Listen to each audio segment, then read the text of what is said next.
ప్రభుత్వం ప్రతిష్టాత్మకంగా నిర్వహిస్తున్న రాష్ట్ర స్థాయి CM cup badminton, sepak takraw, handball పోటీలు శుక్రవారం నుంచి ప్రారంభమయ్యాయని జిల్లా క్రీడల యువజన అధికారి గూగుల్లో అశోక్ మీడియాతో మాట్లాడారు.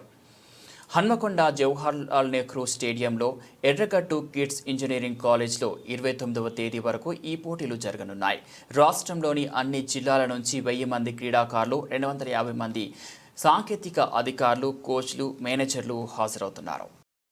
అశోక్ కుమార్, నేను district youth and sports officer, Hanamkonda district.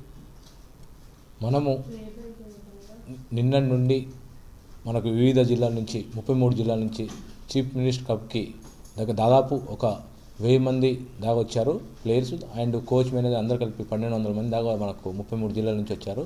అక్కడ వచ్చి మనకు హ్యాండ్బాల్, షపక్ తక్రా, బ్యాడ్మింటన్ వచ్చి కిడ్స్ కాలేజీలో చేస్తున్నాము. హ్యాండ్బాల్ వచ్చి జేఎన్ఎస్ స్టేడియం, షపక్ తక్రా వచ్చి జేఎన్ఎస్ స్టేడియంలో చేస్తున్నాం.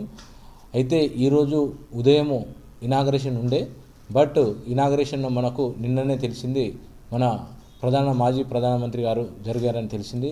అది తెలంగాణే మేమ్సా ప్రోగ్రామ్ క్యాన్సిల్ చేసుకొని, ఇనాగరేషన్ ప్రోగ్రామ్ క్యాన్సిల్ చేసుకొని పొద్దున 2 మినిట్స్ మౌనంసా అందరు ప్లేయర్స్ 33 జిల్లాల నుంచి వచ్చిన వివిధ క్రీడాకారులు అందరితో 2 మినిట్స్ పాటించి, అండ్ మనకు మన పీఎం గారు అంతకుముందు మాజీ పీఎం గారు కామన్వెల్త్ గేమ్స్ నిర్వహించడం జరిగింది. ఆయన ఆధ్వర్యంలో స్పోర్ట్స్ మంచి ఎంకరేజ్ చేశారు. అంటే ఇట్లా జరగడం అంటే మన స్పోర్ట్స్ పర్సన్ అందరికీ ఒక బాధాకరమైన విషయం అనుకోవచ్చు. అండ్ మనకు నిన్న జరిగిన పోటీలకు 29వ తారీఖు లాస్ట్ ఉంటుంది మనకు. Thank you.